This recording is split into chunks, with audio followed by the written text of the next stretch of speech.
kterém bych vám rád představil svého Stadiona S11 a popovídal vám něco o tom, vlastně jak probíhala ta renovace, jak probíhala generální oprava motoru, centrování kol a něco o tom. Jenom ve zkratce, Stadiona jsem pořídil od známého za pár litrů slivovice, ale jelikož jsou z Uherskobrodska, tak pro mě to bylo zadarmo. Nicméně, po obdržení Stadionu jsem k němu dostal 2 kompletní motory, několik válců, snad 7, ale taky tam nějaké díly chyběly, jako například chybějící parabola od světla, chybějící sedlo a tak dále, nějaké drobnosti. Stadiona jsem rozebral do posledního šroubku, v pískovně vlastně jsem si to nechal opískovat u známého, dal jsem to vlakovně, nastříkal plničem a základem, dál jsem to nastříkal autolakem a ten autolak u toho mojego konkrétního modelu je modrá, kdyby to někoho zajímalo, ta modrá je RAL 5012 a ta bílá je RAL 1013. Pak jsem nechal všechny díly vytvrdnout, asi 14 dnů jsem to nechal odstáté, mezi tím jsem si rozpůlil motor. Bloky motoru jsem vyčistil, ložiska vyměnil, bufera jsem taky vyměnil, klikovka už byla v hodně špatném stavu, nešla zrepasovat, tak jsem prostě koupil novou. A válec jsem nechal přebrousit u pána na Slovenska, ještě za takovou křesťanskou cenu. No a co se zapalování týče, tak zapalování po zkušenostech z Pioneera, z Čezety 175 anebo z Javety jsem dospěl k názoru, že bude nejlepší koupit vape. To vape není nejlevnější, ale za mě je to nejlepší řešení, je to doživotní. Vape má úplně stejné rozměry jako původní zapalování a jeho montáž byla jednoduchá a vcelku rychlá. Jediné teda, co zradilo, byl klínek, takový půlměsícový, který zajišťuje polohu magneta vůči klikové hřídeli. Ono to zradilo v tom, že tím, jak jsou ty součástky obě dvě nové a mají ostré hrany, tak ono ho to normálně střihlo, ten náhradní klínek. To jsem pořešil tak, že jsem si vyřezal úplně stejný klínek, akorát že z takové staré tvrdé raznice. To jsem opětovně zakalil a funguje to výborně. Další věcí na motoru, co bylo potřeba udělat, tak bylo potřeba vyměnit silembloky. Ty silembloky, jeden se nachází zde a další 2 jsou tady pod plechem. Já ho když tak potom vzdělám. Staré silembloky už byly tak vymlácené a tvrdé, že vlastně ten motor už měl tendenci spíš narážet, než aby to pěkně tlumil. Dál mezi karburátorem a válcem jsou 2 vložky. Ta stříbrná, to je vložka sání, která vede do válce, ona je vlastně asi centimetr zasunutá v tom válci. A tato tmavá, to je vložka z Pertinaxu, kterou jsem si dělal a ta by měla splňovat funkci termoizolace. Co bych tak ještě ukázal na motoru, je toto lanko, které vlastně tahá za mechanismus, který řadí mezi rychlostma. Za tímto plechem je schované řetězové kolečko, to se dá sdělat ten plech pomocí tohoto šroubku. No a tady je vyvrtaný otvor, to jsem si udělal já. Pár lidí to tak taky dělá a je to vlastně kvůli tomuto pléšku. On je to ještě prototyp, ale on když se přidělá sem a z druhé strany, tak vlastně tím vznikne takzvané náporové sání, které tahá víc vzduchu na válec a tím by mělo způsobovat lepší chlazení. Na Stadionu chyběl kryt řetězu, ale naštěstí na trhu je jeden k mání a to je tady tento. Kryt řetězu je to z Indie za 700, asi zhruba 700 stál. Čekal jsem nějakou hrůzu, ale ku podivu tam sedl na první dobrou.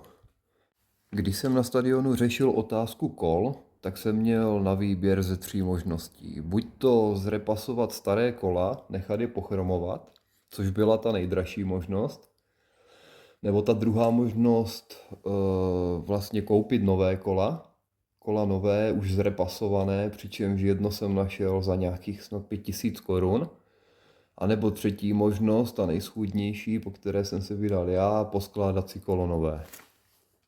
Když si chcete postavit vlastní kolo, tak je zapotřebí pořídit dráfek a špice. No a samozřejmě taky duši a pneumatiku. Ten výplet není zas tak složitý a asi se ani nedá poplést. Vlastně, kdybyste to popletli, tak ty špice, kdyby nebyly ve správném pořadí, tak jedna bude moc utopená a druhá vlastně pak bude trčet moc do rávku, že by propichla duši. Horší už je samotné centrování kola, ale když si postavíte nějaký přípravek, na kterém kolo roztočíte a vlastně přiložíte si nějaký pevný bod z boku toho kola a se shora z toho kola a roztočíte ho a postupným dotahováním těch špic docílíte vlastně nějaké slušné hodnoty, aby to kolo neházelo a nebylo do osmice. Když to převedu na čísla, tak díly toho středu kola, ty ložiska a ty rozpěry v něm stály kolem 200. Špice ty stály asi kolem 600, šli koupit i levněji, ale já jsem chtěl ty nerezové. Dál ten ráfek je indický, taky nerezový, ten stál 900 asi. Samozřejmě pneumatika, ta stála asi 401 a duše plus ochránka, ty jsem koupil o něco lepší, ty stály kolem 200. V součtu to je nějakých 2300 korun za jedno kolo, což je asi nejlevnější varianta. Co bych tady k tomu zadu ještě řekl, tak je, že samozřejmě řetěz je nový, rozetka je taky nová, protože ta stará byla úplně vymlácená na tom středu a ty zuby už tam skoro nebyly. Tady jde vidět kabel, to je přívodový kabel do zadního světla a u toho stadiona ta elektrika je řešená tak, že veškerá energie pro světla vede do spínací skříňky do předního světla a odtud si to vede ten káblík vlastně tuto trasu až sem do toho zadku ze spínací skříňky. Na druhé straně zadního kola už toho moc vidění není, je tady jenom záchyt a retace, který je vlastně na každém jiné motorce. Dál tady je toto táhlo zadní brzdy a to funguje tak, když zabrzdíte a budete sledovat ten zadek a budete takto brzdit, tak vlastně to pěkně brzdí, když zašlápnete dozadu. Momentálně laboruju s výfukama, jelikož mám na výběr ze dvou. Mám tady ten původní originální, ten má zaslepený zadek a je tam asi takto dlouhá trubička, co funguje jako tlumič a ten otvor je jenom takto velký, to je asi nějaká 10 otvorů. Na tady tom originálním menším výfuku mám najetých asi 200 km. Co bych k němu asi tak řekl je tak, že víc točí do té maximálky, ale zase na druhou stranu méně táhne z nízkých otáček a hodně ztrácí sílu do kopce. Na tady tom větším výfuku mám najeto asi 70 km, jelikož mi to utnula zima a nedalo se dál jezdit. Co bych k němu tak pověděl je to, že moc netočí do té maximálky, moc se mu nechce, ale za to jsem si všiml, že do kopců se mu daří daleko líp než tomu původnímu. Jelikož výfuky jsou rozdílné a mají rozdílnou velikost toho objemu a rozdílné typy toho tlumení, tak ten motor má úplně jiné vlastnosti při té jízdě. Výfuk, který je namontovaný, je taky originální, jenom druhá varianta. Je teda o něco masivnější a ten otvor vzadu, ten výfukový je vlastně taky o hodně větší než u tady toho menšího. Do budoucna bych chtěl určitě koupit výfuk nový, ale teď je potřeba jenom otestovat, který ten typ bude nejvhodnější pro tu moju jízdu. A samozřejmě koleno taky půjde nové. Samotná nádrž byla čistá jako slovo boží a stačilo ji vyčistit pouze technickým benzínem. Ale co se povrchu týče, tak byly na ní nějaké důlky, které bylo potřeba vykytovat a zabrousit před samotným lakováním. Obsah nádrže jsou 3 litry a co je na stadionu zajímavé, tak je kohout benzínu. Tady není klasický kohout, jako třeba je u Pionýra, ten Jíkov. Tady je tento špuntový, přičemž vlastně uvnitř je špunt vyrobený z korku, který brání benzínu, aby tekl do hadičky. Já když ho vlastně takto otevřu, tak pustím benzín. On se posune dozadu ten korek a když ho zase zasunu, tak benzín zastavím. Řídítka jsou původní a musím říct, že teda v luxusním stavu. Když to vezmu z kraje, tak tady je klasický plyn, tady mám rychlopál, přední brzda, zvoneček je replikový, ale funguje hezky. A tady tento červený cuplík, to je součástí vape a je to chcípák motoru, elektrický chcípák motoru. Jelikož původní výbava stadionu neměla tachometr, tak jsem si ho dodělal. Tady je takový rámeček, ono to, když to budete vyrábět, no když jsem to vyráběl, tak to připomíná lupu a je to vyrobené asi z trojky neresky. Stačí vyvrtat díru, usadit ho tam a tady to chytit přes ten středový šroub. Nalevo od tachometru je k vidění dekompresor, to je vlastně mechanický chcípák motoru a slouží k tomu, že zahlcuje válec vzduchem. Dál tu máme chromované replikové zrcátko, které je povinné ze zákona a jako poslední věc je samotné řazení. To řazení je vlastně takové, že tady vidíte, jestli si všimnete, je 0, 1 a 2. Na 0 je neutrál, 1 a 2, jelikož je to dvourychlostní moped. Funguje to tak, že vy vyspojkujete, zařadíte 1, rozjedete to, zařadíte a hodíte tam 2. A jenom taková malá vsuvka, ten světelný obvod je potřeba mít neustále zapnutý a je to z toho důvodu, že ten výrobce vape udává, že při dlouhodobém nepoužívání světel při jízdě vlastně může dojít k nějakému poškození té světelné cívky. Stadion má velice specifické odpružení a celá ta sestava drží na takovém vahadlu. Ono tady je vlastně uchycený ta vidlica, tady je uchycené kolo, které je ještě starýka pro jistotu stažené šroubem a se shora to drží nějaká 10 matka. Ono to vypadá v celku tak možná nebezpečně, ale udrží to hodně. Já to budu demonstrovat, jak to zhruba vypadá.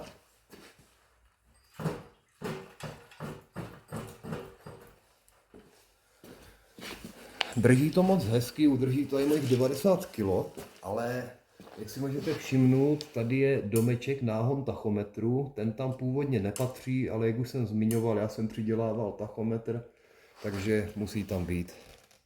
Na stadionu jsou takové 3, řekl bych, vady. Za tu první si můžu sám, a to je chybějící držák výfuku. Já tady mám udělanou takovou pásovinku z mědi, ale má tady být navařená pásovina normálně ze železa, co má fungovat jako držák toho výfuku. Já jsem si toho všiml bohužel až po lakování, takže zatím to mám vyřešené tak. Ale jak už jsem zmiňoval, výfuk bude nový, tak současně s výfukem tady pod tímto obrousím, tady tento díl, navařím tam pásovinu potřebnou a koupím lak ve spreji a zastříkám to. Druhá věc, která je na škodu, takže stadion nemá zadní odpružení. Jediné, co to pruží, je sedlo. To sedlo ale to odpruží úplně minimum. Jak můžete vidět, to sedlo mám takovýto typ, není to původní originální typ. Já tu kostru někde mám, stačilo by ji opískovat, nalakovat a koupit ten gumový potah, ale mně se prostě nelíbí. Já si nemůžu pomoct, tento styl sedla mě sedí daleko líp. Třetí věcí je, že absolutně není kam schovat kabeláž a vape. Prostě to není nikam kam schovat. To vape mám udělané tak, že pod nádrží je 1, nerezový plát, ten je ohnutý do takové podkovy, do takového účka a to je zasunuté vlastně takto. Z této strany je omezovač napětí, ten je tam kvůli tomu, aby nepopraskaly žárovky, jelikož ten světelný vývod je poměrně silný z toho vape. Na druhé straně je něco jako indukční cívka, která háže přes fajfku a svíčku jiskru. Elektrika na stadionu je velice jednoduchá. Tady tento káblík, to je součástí vape, ten modrobílý, a je to chcípák motoru. A tady ty 3 káblíky, které vedou na světlo, vlastně ten úplně vzadu, tady ten žluto-červený, to je hlavní přívod elektřiny pro obě světla. Tady ten červený, to je už dříve zmiňovaný omezovač napětí, aby nám nepopraskaly žárovky. A tady ten modrý, to už jsem taky zmiňoval, ten vede trasu až dozadu, až na zadní světlo. Co se týče úložného prostoru, tak ho tu moc není, ale pozbíráte, co potřebujete. Tady pod tím modrým plechem tam mám třeba kus hadru, myslím nějaké kleště a záplaty na duše. Tady v té kožené brašně tam jsou potřebné klíče a tady v hadru mám takové malé svařené kladívko. A k tomu 2 ploché šroubováky velké, které mám zaoblené, s kterými bych mohl přezut, takže na cestě vás nic nepřekvapí. Tady pumpička a můžete vyrazit. Věc, kterou jsem ještě nezmínil, takže stadion občas chcípne na volnoběh. Karburátor se řídit nejde, zkoušel jsem kdejakou fintu vytáhnout sítko, kde to nasává ze spodu do toho karburátoru vzduch. Ale myslím si, že to bude tím, že válec je teprve po výbrusu, mám na je to cca nějakých 400-450 kilometrů, takže on se teprve zajíždí a jak si to sedne, tak si myslím, že to bude úplně v pohodě.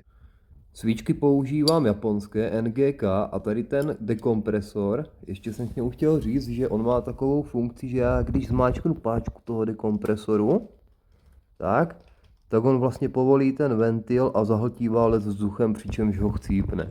A ještě pro zajímavost, místo tady tohoto karburátoru, když máte správné bloky, jde tam napasovat i karburátor z S22 ze Stadionu a existuje taková příruba, která vlastně vede tak nějak ven z toho, spod toho rámu a je umístěná někde v tomto místě, je umístěný karburátor z Pioneera. Jde to, prej je to lepší, prej to jede líp, ale já bych se do takové opravy asi nepouštěl. Ještě něco málo o tady tom konkrétním Stadionu. Když jsem ho pořizoval od známého, tak ten ho měl od svého otce a ten jeho otec ho kupoval úplně nového v tom 60. roce ve spotřebním družstvě, normálně v Jednotě, v obchodě, kde byl prej vystavený někde za vitrínou a lidi si ho mohli tehdy koupit za 1300 československých korun. Ze zajímavosti jsem to přepočítal a tehdejších 1300 československých korun odpovídalo dnešnímu kurzu nebo síle české koruny asi něco mezi 33 až 35 tisíci koruny. Když celou renovaci ve finále sečtu a vyjmenuju ty primární díly, jako jsou kola, kryt řetězů, lanka, tachometr, vapé, ložiska plus guferá těsnění, šlapátka, zadní světlo, stojan s pružinou a čepem, další takové ozdobné zvonek, zrcátko, chromová zátka na drže, ty silent bloky do motoru, lamely.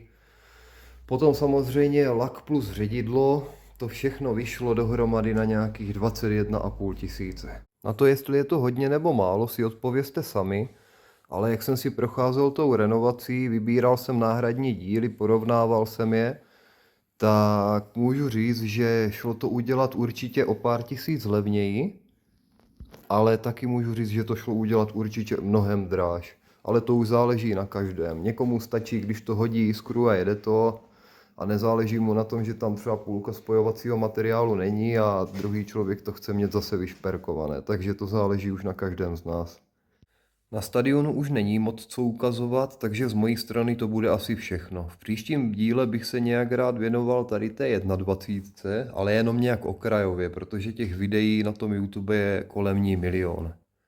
Pioneera proletím jenom v rychlosti, ale stejné video jako o tady tomto Stadionu, stejně obsáhlé bych rád udělal i o Čezetě 175 modelu 477, protože si myslím, že tyto dva konkrétní modely na internetu tak nějak schází ten materiál k nim. Já vám děkuji za pozornost a na závěr přiložím krátké video ze startu. Budu se těšit v dalším díle a do té doby nashledanou.